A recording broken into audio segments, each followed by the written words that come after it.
Good morning વિદ્યાર્થી મિત્રો. આપણે આજે જોશું સ્વાધ્યાય 2.2 નો ત્રીજો અને ચોથો દાખલો. ગઈકાલે આપણે જોયો તો પહેલો અને બીજો દાખલો, આજે જોશું ત્રીજો દાખલો. અહીંયા એક સમદ્રી બાજુ ત્રિકોણના પાયાનું માપ 4/3 સેમી છે. જો ત્રિકોણની પરિમિતિ 4.2/15 સેમી હોય તો ત્રિકોણની બે સમાન બાજુઓની લંબાઈ શોધો. અહીંયા છે ને સમદ્રી બાજુ ત્રિકોણ, સમદ્રી બાજુ સમ એટલે સરખું, દ્વિ એટલે બે, બાજુ એટલે બે બાજુ થશે. એટલે કે ત્રિકોણની બે બાજુ સમાન છે, બરોબર, પણ નીચે એનો પાયો છે ને, પાયો એટલે કે દાખલા તરીકે આપણે જોઈએ તો આ ત્રિકોણ છે, તો આ બે બાજુનું માપ સમાન છે અને આ પાયાનું માપ આપી દીધું 4/3, બરોબર. એટલે બે બાજુનું માપ આપણને ખબર નથી, એટલે બે સમાન બાજુઓનું માપ શોધવાનું છે, બરોબર. એટલે ધારવું એ જ પડશે અને પરિમિતિ આપી દીધી છે, એટલે પછી આપણે સૂત્ર મૂકી શકીએ કે ત્રિકોણની ત્રણેય બાજુઓના માપનો સરવાળો, બરોબર. તો પહેલા આપણે બે સમાન બાજુઓનું માપ ધારી લઈએ. તો એ લખવાનું કે ધારો કે સમદ્રી બાજુ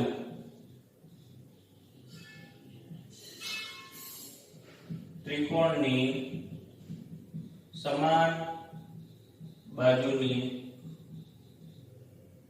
લંબાઈ x સેમી છે, બરોબર. એટલે સમદ્રી બાજુ ત્રિકોણની બે સમાન બાજુઓનું માપ આપણે ધારી લીધું, બરોબર.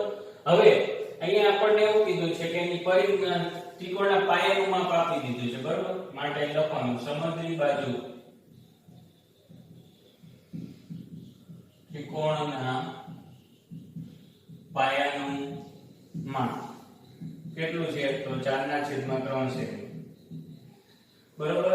પછી એની પરિમિતિ આપી દીધી છે, પણ લખીએ કે ત્રિકોણની પરિમિતિ 4.2/15. તો આને અપૂર્ણાંકમાં ફેરવીએ મિશ્ર સંખ્યામાં છે તો 15 ચોક 60, 60 ને 2 62/15 સેમી, બરોબર.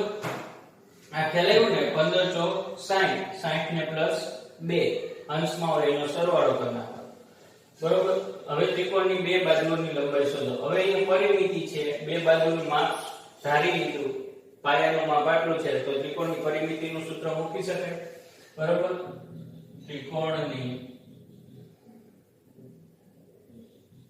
પરિમિતિ બરાબર ત્રણેય બાજુઓના માપનો સરવાળો, બરોબર. માટે અહીંયા કેટલો થશે તો પરિમિતિ છે 62/15. ત્રણેય બાજુના માપ તો એક નું માપ x એટલે બે બાજુ સમાન છે એટલે બંને x x આવશે અને ત્રીજી બાજુ છે 4/3, બરોબર. હવે આના જગ્યા ચેન્જ કરી દઈએ તો આ છે બરાબર ત્યાં બાજુ આવશે તો 2x x + x બે અહીંયા કરી દીધા પ્લસ 4/3 બરાબર 62/15. આમાં મેં કંઈ નથી કર્યું, એ લોકોની જગ્યા ચેન્જ કરી છે અને આ બેનો ડાયરેક્ટ સરવાળો કરી દીધો છે. હવે આ +4/3 છે, બરાબર ની જમણી બાજુ જશે એટલે માઈનસ થશે 62/15 -4/3. હવે છેદ અલગ અલગ છે એટલે લસા લેવો પડશે, વિષમછેદી છે, સમછેદી કરવા માટે લસા લેવો પડશે. તો 15 ના ઘડિયામાં બોલીએ તો 15 × 15 15 × 30 અને 3 નો ઘડિયો બોલીએ 3 × 3 43 3 × 6 43 9 3 × 4 3 × 15. તો બે માં 15 પહેલા આવે છે એટલે લસા કયો આવશે 15, બરોબર. માટે 2x 62/15 છે એટલે કોઈ સંખ્યા વડે ગુણવાની જરૂર નથી. -4/3 તો અહીંયા 15 લાવવા માટે 5 વડે ગુણવું પડશે અને 5 વડે ભાગવું પડે. માટે 2x બરાબર 62/15 -20/15. માટે 2x બરાબર સમછેદી થઈ ગયા છે એક વખત 62 - 20. માટે 2x બરાબર કેટલા થશે તો 42/15. હવે બે ગુણાકારમાં છે, આપણે ભાગ નહીં ચાલે, પણ બે ગુણાકારમાં છે બરાબરની પહેલી બાજુ ભાગાકારમાં જશે, x ને કરતા કરીએ એટલે 42/15 × 2. તો જોવો તમે 21 દુ 42 એટલે 21/15. હવે આનો પણ ભાગ ચાલે 3 સત્તા 21 અને 3 પચામ 15 બરોબર એટલે 7/5 હજી એનો પણ આ x ની કિંમતમાં હજુ પણ એનો સાદો રૂપ આપી શકાય કે તો મિશ્ર સંખ્યા ફેરવીએ 5 એકા 5 અને ઉપર 2 કેમ મિશ્ર સંખ્યા ફેરવ્યો અંશ મોટો છે 7/5 એટલે 5 એકા 5 5 ને 2 7 થાય એટલે આપણો જવાબ આવ્યો ફાઇનલ આ પણ જવાબ કહેવાય અને આ પણ જવાબ કહેશું બરોબર ખ્યાલ આવ્યો એટલે હવે તમે જોઈ શકો કે સમદ્વિ બાજુ ત્રિકોણની બે સમાન બાજુની લંબાઈ કેટલી છે તો 1.2/5 એટલે લખવાનું સમદ્વિ બાજુ ત્રિકોણની સમાન બાજુની લંબાઈ આ બેમાંથી કોઈ એક જ લખવાનું કે 1.2/5 છે સેમી છે એકમ તો લખવાનો સેમી છે ખ્યાલ આવ્યો વિદ્યાર્થી મિત્રો ફરીથી જોઈએ આ દાખલો અહીંયા આપણને એવું કીધું કે સમદ્વિ બાજુ ત્રિકોણના પાયાનું માપ આપી દીધું છે 4/3 સેમી જો ત્રિકોણની પરિમિતિ 4.2/15 સેમી હોય તો ત્રિકોણની બે સમાન બાજુઓની લંબાઈ શોધો અહીંયા આપણને પરિમિતિ પણ આપી દીધી એક બાજુનું માપ પણ આપી દીધું અને બે બાજુનું માપ શોધવાનું કીધું પણ અહીંયા આપણને ત્રિકોણમાં સમદ્વિ બાજુ ત્રિકોણ કીધો છે સમદ્વિ બાજુનું નામ પરથી જ આપણને ત્રિકોણના ગુણ ખ્યાલ આવે સમદ્વિ બાજુ સમ એટલે સરખું દ્વિ એટલે બે અને બાજુ એટલે બાજુ એટલે બે બાજુ સમાન છે તો આપણે બે બાજુનું માપ જ ધારી લઈએ ધારો કે સમદ્વિ બાજુ ત્રિકોણની સમાન બાજુની લંબાઈ x છે એટલે બંને બાજુનું માપ ધરાઈ ગયું x પરિમિતિ આપણને આપી દીધી છે 62/15 ત્રિકોણની ત્રીજી બાજુનું માપ આપી દીધું છે 4/3 તો ત્રિકોણની પરિમિતિનું સૂત્ર મૂકી દીધું ત્રણે બાજુનો સરવાળો પરિમિતિ બરાબર ત્રણે બાજુનો સરવાળો 62/15 એટલે આની મેં જગ્યા ચેન્જ કરી નાખી અહીંયા x છે એના સરવાળો કરે 2x 4/3 બરાબર 62/15 હવે +4/3 છે બરાબરની જમણી બાજુ લીધા એટલે -4/3 લસા 15 અને 3 નો તો 15 લસા આવશે અહીંયા 15 લાવવા માટે 5 વડે ગુણ્યું અને 5 વડે ભાગ્યું એટલે 2x બરાબર 62/15 4/3 છે તો 15 લાવવા માટે 5 વડે ગુણવાનું 5 વડે ભાગવાનું માટે 2x બરાબર 62/15 -2 20/15 કેમ કે 4 × 20 ને 3 × 15 છેદ સરખો એટલે એક વખત લખાય અંશની બાદબાકી 62 માંથી 20 જાય તો 42 2x બરાબર 42/15 એટલે આ બે x ને કરતા કરીએ બે ને ગુણાકારમાં છે તો બરાબરની જમણી બાજુ જતા ભાગાકારમાં જશે 21 * 42 એટલે 21/15 હજી આનો ભાગ ચાલશે 3 સત્તા 21 3 પચામ 15 3 3 કેન્સલ 7/5 બરોબર અંશ મોટો છે એટલે મિશ્ર સંખ્યામાં ફેરવો પડે તો 5 એકા 5 5 ને 2 7 બરોબર એટલે સમદ્વિ બાજુ ત્રિકોણની સમાન બાજુઓની લંબાઈ 1.2/5 થશે હવે મિશ્ર સંખ્યા કેવી રીતના આવે તો તમને ખ્યાલ હોવો જ જોઈએ બરોબર હવે પ્રશ્ન નંબર 4 એટલે કે દાખલા નંબર 4 અહીં આપણને એવું કીધું છે કે બે સંખ્યાઓનો સરવાળો 95 છે બે સંખ્યા છે જેનો સરવાળો કેટલો છે 95 એક સંખ્યા બીજી સંખ્યા કરતા 15 વધારે છે એક સંખ્યા બીજી સંખ્યા કરતા 15 વધારે છે આપણને બે સંખ્યાનો સરવાળો 95 આવ્યો છે અને પાછું એવું કીધું કે એક સંખ્યા છે ને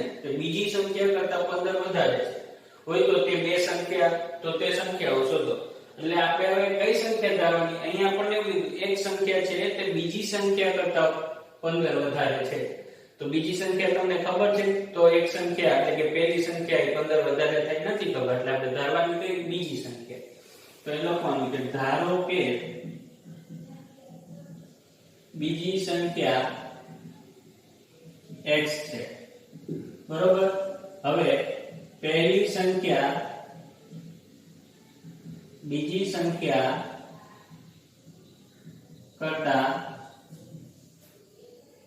15 વધારે છે માટે પહેલી સંખ્યા x + 15 થાય બરોબર બીજી સંખ્યા ધારવી પડી કેમ કે પહેલી સંખ્યા છે બીજી સંખ્યા કરતા 15 વધારે છે એટલે બીજી સંખ્યા x ધારી તો પહેલી સંખ્યા x + 15 છે હવે આપણને એવું કીધું બે સંખ્યાનો સરવાળો 95 છે તો અહીં લખવાનું 2 + સંખ્યાઓનો સરવાળો 95 છે. કેટલો છે? 95 છે. માટે પહેલી સંખ્યા કઈ? તો x 15. બીજી સંખ્યા કઈ? તો કે x. બંનેનો સરવાળો 95. સમીકરણ બની ગયું. હવે x ની કિંમત શોધીએ. હવે x કાઉન્સ ખોલીએ એટલે x 15 x બરાબર 95. બરોબર. x x એટલે 2x 15 બરાબર 95. 15 છે બરાબરની પેલી બાજુ જશે એટલે -15. માટે 2x બરાબર 95 15 એટલે 80. x બરાબર x કરતા કરીએ 2 ગુણાકારમાં છે બરાબરની પેલી બાજુ ભાગાકારમાં જશે. માટે x ની કિંમત 40 દુ 80 એટલે 40 આવી. એટલે આપણે કઈ સંખ્યા ધારી હતી? બીજી. તો અહીંયા લખવાનું બીજી સંખ્યા 40 છે. બરોબર. અને પહેલી સંખ્યા x 15 માટે 40 15 બરાબર 55. બીજી સંખ્યા કઈ થઈ? 55. એકદમ ઈઝી દાખલો છે. કે અહીંયા આપણને એવું કીધું બે સંખ્યાઓનો સરવાળો 55 છે, પણ એ બે સંખ્યા આપણને ખબર નથી. પણ બીજા વાક્યમાં એવું કીધું કે પહેલી સંખ્યા છે ને એ બીજી સંખ્યા કરતા 15 વધારે છે. પણ તમને બીજી સંખ્યા ખબર છે તો 15 વધારે થાય, પહેલી સંખ્યા નથી ખબર. એટલે આપણે ધારવાની કઈ થાય? બીજી સંખ્યા. ધારો કે બીજી સંખ્યા x છે તો પહેલી સંખ્યા બીજી સંખ્યા કરતા 15 વધારે છે એટલે બીજી પહેલી સંખ્યા કેટલી થશે? x 15. બીજી સંખ્યા કરતા 15 વધારે એટલે બીજી સંખ્યા ધારીને એમાં 15 ઉમેરી દીધા. હવે પછી એવું કીધું કે બે સંખ્યાઓનો સરવાળો તો 95 છે. તો બે સંખ્યાનો સરવાળો એટલે પહેલી સંખ્યા પ્લસ બીજી સંખ્યા બંનેનો સરવાળો 95. x ની કિંમત શોધી લઈએ આપણને એટલે બીજી ને પહેલી બંને સંખ્યા મળી જશે. એટલે x પદનો સરવાળો છે 2x 15 બરાબર 95. 15 બરાબરની પેલી બાજુ એટલે -80. 2x બરાબર 80 થાય. હવે x ને કરતા કરીએ બે સગુણક છે બરાબરની પેલી બાજુ ભાગાકારમાં જશે કેમ કે અહીંયા ગુણાકારમાં છે. 40 દુ 80. x ની કિંમત 40 આવી. તો બીજી સંખ્યા x બરાબર 40 અને પહેલી સંખ્યા x 15 એટલે 40 15 55 થશે. આપણને બંને સંખ્યા મળી ગઈ.